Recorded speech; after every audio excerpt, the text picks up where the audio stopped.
తాకట్లో ఉన్న బంగారాన్ని విడిపించి ఆ రోజున మార్కెట్ ధర కట్టి మిగిలిన డబ్బును మీకు అందిస్తుంది కొమ్మూరి గోల్డ్. అండ్ ఒక బావమరుదులు అన్న తర్వాత ఆ చనువు ఎలా ఉంటుందో ఐడియా ఉంటుంది కదా. సో ఇక అది మాకు చాలా ఈజీ అయిపోయింది. బికాజ్ మేము కోర్టు కంటే ఒక ముందు 2 years ముందు నుంచి మేము ఇద్దరం ఫ్రెండ్స్ అనమాట. సో మా కోర్టుతో ఇంకెక్కువ క్లోజ్ అవ్వం. మేము ఇంక బ్యాండ్ మేళం చేసేటప్పుడు ఇంక ఫుల్గా ఎంజాయ్ చేస్తాం. సో అది అందులో కెమిస్ట్రీ కోసం ఏమి వర్క్ చేసింది ఏం లేదు. మేము జస్ట్ ఎంజాయ్ చేసుకుంటూ చేస్తాం. యాక్చువల్గా మీ ఇద్దరు చాలా ఇంటర్వ్యూలో చెప్పున్నారు, మేము కోర్టు కంటే ముందు 2 years ముందే ఫ్రెండ్స్ అని చెప్పేసి. అసలు ఫస్ట్ మీటింగ్ మీ ఇద్దరిది ఎక్కడ ఎలా జరిగింది గుర్తుందా మీ ఇద్దరికి? ఆఫ్ కోర్స్ నా బర్త్డే రోజు డిసెంబర్ 2022 యా అప్పుడు కలిసారు రోషన్ ఫస్ట్ టైం. అంటే ఎలా కలిసారు? బర్త్డే రోజు ఎందుకు నేను కలిసారు? ఫోన్ చేసి పిలిచండి అంతే. ఫోన్ చేసి పిలవాలంటే అంతకు ముందు పరిచయం ఉండాలి కదా. అదే అంటే బేసిక్ గా ఇంతకు ముందు ఇద్దరం చైల్డ్ యాక్టర్స్ కదా. సో మాకు అది ఎలా పరిచయం ఏమో ఐడియా లేదు. But you know we became friends. అలా ఫ్రెండ్స్ గానే ఉన్నాం. సో వన్ ఫైన్ డే ఎప్పుడో కలుద్దాం అనుకున్నాం. బట్ యు నో ఆ రోజు బర్త్డే రోజు వీలయ్యి ఆ రోజు అలా కలవడం జరిగింది అంతా. ఓకే. అండ్ శ్రీదేవి గారు, మీకు ఒక ఇంపార్టెంట్ క్వశ్చన్. మామూలుగా చాలామంది ఇండస్ట్రీలో ఉండే డైరెక్టర్లు కానీ చాలామంది రీల్స్ చేసుకునే అమ్మాయిల్ని యాక్టర్స్గా మార్చొద్దు, వాళ్ళకి ఛాన్సులు ఇవ్వద్దు, రీల్స్ వేరు యాక్టింగ్ వేరు, ఇలాంటి ఒక బలమైన అభిప్రాయంతో ఉంటారు. మీరు దానికి ఎంతవరకు సపోర్ట్ చేస్తారు, ఎంతవరకు వ్యతిరేకిస్తారు? వ్యతిరేకించే అంత నేనేం చెప్పలేను. మీ అభిప్రాయం చెప్పండి. అభిప్రాయం అంటే నేను యాక్చువల్లీ కోర్టులో సెలెక్ట్ అయింది అయితే రీల్స్ త్రూ. బట్ నేను ముందు నుంచి నేను కిరాక్ కిడ్స్ అవన్నీ షో చేశాను. నేను ఎప్పుడైతే 10th 8th ఈ క్లాసెస్ లో నేను రీల్స్ చేయడం స్టార్ట్ చేశాను. సో అంతకు ముందు నుంచి నేను చిన్న చిన్న సినిమాలు చేశాను. బట్ అంత ఏమంటారు గుర్తు పెట్టుకునే అంత క్యారెక్టర్స్ కావు. సో రీల్స్ ఏదో మామూలు రీల్స్ అది ట్రెండ్ చేశారు అంతే. మామూలు రీల్స్ ఏంటండి, 7 లక్షల మంది పైగా మీకు ఫాలోవర్స్. అవును, బట్ అంటే ఈ గోదావరి వైపు రీల్స్ చేయడం అలా చేసేదాన్ని. బట్ అది కోర్టులో జగదీష్ గారు చూసి అప్పుడు తీసుకుంది. That's the story. అసలు రీల్స్ అనేది ఎందుకు వచ్చింది అనేది అదే. సో కోర్టులో నన్ను రీల్స్ చూసుకుని తీసుకున్నారు. ఓకే. సో బట్ ఎలా యాక్టింగ్కి వచ్చేది కష్టం అవ్వలేదా?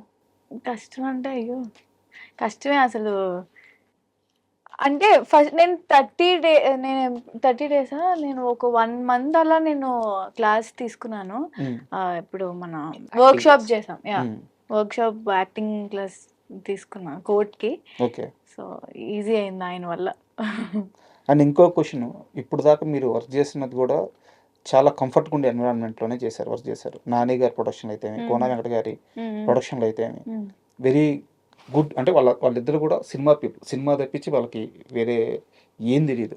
కోన గారి బ్యాక్గ్రౌండ్ అంతా తెలుసు, ఆయన ఎక్కడి నుంచి వచ్చారో తెలుసు. ఇంకా నాని గారి గురించి అయితే అందరికీ తెలుసు. సో చాలా కంఫర్ట్గా ఉండే ప్లేస్లోనే వర్క్ చేశారు. ఇది కాకుండా నెక్స్ట్ లైఫ్ ఎలా ఉంటుంది అనిపిస్తుంది ఇండస్ట్రీలో మీకు? ఇప్పుడు నేను ఒక 2 తమిళ సినిమాలు చేస్తున్నా. సో ఆ ఇద్దరి బ్యానర్స్ లో కూడా చాలా చాలా కంఫర్ట్. 2 వచ్చే సినిమా నాకు తెలియదు ఎలా ఉన్నా యాక్సెప్ట్ చేయాలంటే. ఎలా ఉన్నా అంటే అది ఇబ్బంది కలిగిస్తే ఆబ్వియస్లీ ఇది చేస్తాం. బట్ ఇప్పటికి వచ్చి నేను ఫేస్ చేసింది అయితే ఎవరు అసలు అలా లేరు. ఓకే. అండ్ మీ ఇద్దరు కూడా ఒక సక్సెస్ తర్వాత వెళ్ళి చిరంజీవి గారిని కలిశారు. సో చిరంజీవి గారు చెప్పింది మీకు ఇద్దరికి ఇప్పటికీ మైండ్లో ఉంది, ఆయన ఇచ్చిన సలహా ఏంటి? అది నీ మనసులో దాచిపెట్టుకుంటారండి. ఏం చేశారు ఆయన? నీ హార్ట్ ఏంటి ఇందులో కొట్టేసుకుంటుంది? బిగ్ ఫ్యానా? ఆయనకి చాలా ఇష్టం. ఏం చెప్పారు?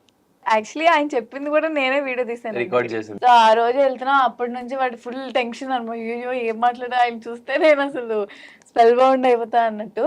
సో నేను వెళ్ళినప్పుడు ఆయన షర్ట్ మీద ఆటోగ్రాఫ్ రాస్తున్నారు. సో అది నేను నార్మల్గా ఫోటో తీస్తున్నా, సరే వీడియో క్యాప్చర్ చేద్దామని స్టార్ట్ చేసా. అప్పటి నుంచి చెప్తున్నా, అప్పటి నుంచి ఆయన చేశారు. సో అంటే బేసిక్గా దాని తర్వాత ఆయన అంటే సార్తో కూర్చొని మాట్లాడేటప్పుడు కానీ అంతా నాకు బేసిక్గా అదంతా ఏదో ఒక డ్రీమీ ఫీల్ లా అనిపించింది. It was very nice. ఆయన చెప్పిన కళ్ళమే ఒకటే అంటే మీరు ఆయన ఏం చెప్పారు అని గుర్తుపెట్టుకోమంటున్నారు. బట్ ఆయన కలిసి అలా చూస్తూనే ఉండిపోయాము. అలాగే ఉన్నాం. చాలా మాటలు చెప్పారు. లైక్ ఒక మాట అన్నారు, యా ఐ రిమెంబర్. ఒక రోజు ఆయన వెళ్ళి మీ అందరం ఒక క్యారెక్టర్ గురించి మాట్లాడుకునేటప్పుడు అందరి గురించి ప్రే చేసిన తర్వాత ఎంత చిన్న న్యూయన్స్ పట్టుకున్నారంటే సార్, కోర్ట్ ఫిల్మ్ షూట్ చేసేటప్పుడు ఒక మెయిన్ సీక్వెన్స్ ఏదైతే 16 నిమిషాలు ఏం చేస్తారు అన్న సీక్వెన్స్ లో పెళ్లి మండపం పైకి వెళ్ళాక ఎంత జగదీష్ అన్న ఆ, ఇటు సైడ్ ఒక ఫ్రేమ్, అటు సైడ్ ఒక ఫ్రేమ్ పెట్టారు. ఎందుకంటే ఒకటి CC camera point of view, ఒకటి ఈ ఫ్రేమ్, రెండు పెట్టారు. అండ్ జగదీష్ అన్న చెప్తున్నారు, రోషన్ నువ్వు ఇప్పుడు ఏదైతే మీ ఇద్దరు అంటే మా ఇద్దరికి ఏదైతే మీరు చేస్తున్నారో ఇది బాగా గుర్తుపెట్టుకోండి. సేమ్, ఎందుకంటే వేరే యాంగిల్లో కూడా చేయాలి అన్నట్లు, సేమ్ హ్యాండ్ యాక్షన్ దాన్ని ఓకే అని అన్నాం. బట్ నాకు కథ తెలుసు కదా, కథలో ఏంటి నేను లోపలికి వెళ్తున్నానంటే ప్రతి ఒక్కరికి ఫీల్ లైక్ ఏదో జరుగుతుందన్న ఇది, బట్ ఎండింగ్ కి మనం వేరే సర్ప్రైజ్ చేస్తున్నాం అని అది నాకు మనసులో ఉండింది, అది నాకు తెలుసు. సో అది నేను ఎవరికి చెప్పకుండా నేనేం చేశానంటే వాళ్ళకి ఇంకెక్కువ ఎక్సైట్మెంట్ కోసం వెళ్తూ వెళ్తూ అలా గ్రిల్ మీద చెయ్యేసి కింద చూసి లోపలికి వెళ్ళేటప్పుడు అటు ఇటు చూసి లోపలికి వెళ్తా. ఇది అసలు ఎవరికి చెప్పలేదు బేసిక్ గా. సో నాకు నేను అలా ఫ్రీ ఫ్లో లో చేసుకున్నా. అది చిరంజీవి గారి నోటి నుండి విన్నాను నేను. యా, అంత చిన్న పర్టికులర్ పాయింట్ వెళ్ళిపో, నువ్వు వెళ్తే వెళ్ళావు కానీ ఆ దాని మీద చూసి ఎందుకు వేసావు చెయ్యి అని అన్నారు. అయ్యో సార్, రిప్లై ఇచ్చారు మీరు? నేను నవ్వుతూనే ఉన్నాను సార్. అంటే దాని దగ్గర నాకు ఏం ఆన్సర్ లేదు, ఎందుకంటే ఇట్ వాస్ వెరీ కలోకియల్. నాకు కథ ఐడియా ఉంది, ఆ సిచ్యువేషన్ లో ఆడియన్స్ ఎలా చూస్తారు ఆ సినిమాని. ఆ టైంలో నేను ఏదన్నా చిన్న కథకి ఏమి ఇబ్బంది అవ్వకుండా ఏదో చిన్న ఎక్సైట్మెంట్ పెంచొచ్చేమో అన్న ఫీలింగ్ తో ఆ గ్రిల్ మీద చెయ్యేసి అలా చూస్తాను. వెళ్తే వెళ్ళావు కానీ తొంగేందుకు చూసావయ్యా అని అన్నా. సో యాక్చువల్ గా మీకు ఒక విషయం చెప్పాలి, చిరంజీవి గారు ఊరకనే అడగలేదు, దాని వెనకాల చాలా పెద్ద విషయం ఉంది. చిరంజీవి గారి ఫస్ట్ సినిమా, ఆ సినిమాలో 5 మంది హీరోలు, మన ఊరి పాండవులు అని చెప్పి ఫస్ట్ సినిమా కాకపోయినా హీరోగా మన ఊరి పాండవులు అని చెప్పి ఒక సినిమా. దాంట్లో అందరూ పనికి వెళ్తారు, పనికి వెళ్ళినాక భోజనానికి రావాలి, ఒక తర్వాత ఒకరు కాలు కడుక్కొని ఇంట్లోకి వెళ్ళాలన్నమాట. మిగతా ఒక అతను కాలు కడుక్కుంటున్నారు, మిగతా 3 అట్లా నిలబడుతున్నారు. వెనక ఈయన ఏం చేస్తున్నాడంటే ఆ పైన పడిన దుమ్ముని దులుపుకుంటున్నాడు, ఆ గడ్డి దులుపు. ఆ డైరెక్టర్ చెప్పాల, అది ఆయన వేసుకొని ఆ పని చేసి వచ్చారు కదా, పని చేసినప్పుడు తల మీద ఒంటి మీద డస్ట్ ఉంటుంది కదా, అది దులుపుకుంటున్నాడు. మిగతా 3 ఆ పని చేయాల, ఇంకో వ్యక్తి ఆ పని చేయాల, చిరంజీవి గారు ఆ పని చేశారు, డైరెక్టర్ గారు అది పట్టుకున్నారు. అంటే క్యారెక్టర్ లో ఇన్వాల్వ్ అవ్వడం. సారు అది గమనించి అందుకు అడిగారు మిమ్మల్ని నాకు తెలిసి. ఆయన ఒక మాట అన్న, ఆయన ఒక సజెషన్ ఇచ్చిన చాలా పెద్ద అర్థం ఉంటుంది, ఊరకనే. అండ్ ఇంకోటి, మీ డాన్స్ గురించి కూడా చాలా స్పెషల్ గా మాట్లాడారట. అవును, డాన్స్ గురించి మాట్లాడారు. దాని తర్వాత ఏదైతే ఆ స్లాంగ్ ఏదైతే పట్టుకున్నానో నేను, దాని గురించి కూడా మాట్లాడారు. చాలా బాగా చేసావయ్యా, ఆ మాటలు ఏదైతే ఏంటహే పోహే అనే ఆ స్లాంగ్ ఏదైతే ఉందో చాలా బాగా పట్టుకున్నావు నువ్వు, అది ఏదో అన్నారు. Like thank you sir. Spell bound అండి అంతే. ఆ మనిషిని చూస్తూ, ఆ మనిషి మాట్లాడుతూ, మన వర్క్ గురించి ఆయన ప్రే చేస్తుంటే it was very very special moment. మా ఇంట్లో ఆయన సైన్ చేసిన ఆ పోస్టర్ అలాగా మా ఇంట్లో అలా ఫ్రేమ్ చేసి పెట్టుకున్నాను నేను. అండ్ సాయి కుమార్ గారు అంటే ఇండస్ట్రీలో ఒక లెజెండరీ పర్సనాలిటీస్ అంటే ఆయన ముందు వరుసలో ఉంటారు, అంత పెద్ద యాక్టర్. మీరు ఆయన కూతురుగా వర్క్ చేశారు ఈ సినిమాలో, బ్యాండ్ మేళం. సో ఆయనతో జర్నీ ఎలా ఉండింది? సో వెరీ స్పెషల్ అండి. అయ్యో, ఆయన అంత పెద్ద యాక్టర్ పక్కన అదే వాళ్ళ కూతురుగా చేయడం చాలా బాగా అనిపించింది. అండ్ చాలా స్వీట్. అయినా ఎప్పుడు పాపం రోజు కదా, ఎవ్రీ ఏ సెలబ్రేషన్ వచ్చా హ్యాపీ హోలీ ఇవన్నీ పెడుతుంటారు. అండ్ ఆల్సో సినిమా చూసి కూడా మాకు టెక్స్ట్ చేస్తూ ఉంటారు. అండ్ కోర్ట్ తర్వాత నాకు ఆయన కాల్ చేసి చాలా బాగా చేసావమ్మా. సో అండ్ సెట్ లో ఏదన్నా మంచి మూమెంట్ ఉందా? అసలు బ్యాండ్ మేళం సెట్ అంతే ఫుల్ ఫన్.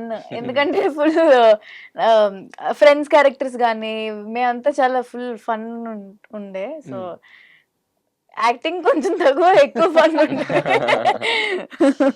సో అలా చాలా జాలీగా అయిపోయింది. అండ్ మీకు ఈ మూవీకి సంబంధించిన మార్కెట్ ఎంత అవుతుంది, ఈ లెక్కలు ఏమన్నా తెలుసా? అసలు ఏమీ తెలియదు. ఓటీటీ ఎంత అమ్ముడుపోతుంది అసలు ఏమన్నా తెలుసా? అవన్నీ తెలుసు కానీ ఏంటని నేను కనుక్కున్నాను. ఓకే. అండ్ మీ మూవీ ఫంక్షన్లోనే బాబీ గారు నీతో ఒక మాట అన్నారు. ఆ, నువ్వు త్వరగా పెద్ద అయిపోతే నీతో నా లవ్ స్టోరీ తీయాలని ఉంది. ఎందుకు అంత స్పెషల్ మూమెంట్ బాబీ గారికి? అంటే బ్యాండ్ మేళం వ్యాలంటైన్స్ డేకి ఫస్ట్ సాంగ్ రిలీజ్ చేద్దాం అని అనుకున్నాం, దానికి పోస్టర్ కూడా వేసాం. బట్ సడన్ గా కోన వెంకట గారికి ఒకటి స్ట్రైక్ అవుతుంది. ఏదైతే శివ నిర్వాణ గారు డైరెక్ట్ చేసిన నిన్ను కోరి సినిమాలో ఆ ఫస్ట్ గ్లిమ్స్ ఏదైతే రిలీజ్ చేశారో అది ఇప్పటికీ చాలా మందికి గుర్తుండొచ్చు. ఇది అమ్మాయిలంతా ఇంతే బ్రదరు, అన్ని అలవాట్లు ఉన్నోని ప్రేమిస్తారు, ఏమీ అలవాట్లు లేనని పెళ్లి చేసుకుంటారు. అది ఎందుకో సడన్గా స్ట్రైక్ అయింది. ఇమీడియట్గా మా బ్యాండ్ మేళంలో ఏదైతే ఒక మంచి కోర్ సీక్వెన్స్ ఉంటుందో ఆ సీక్వెన్స్ని అలా కట్ చేయించారు.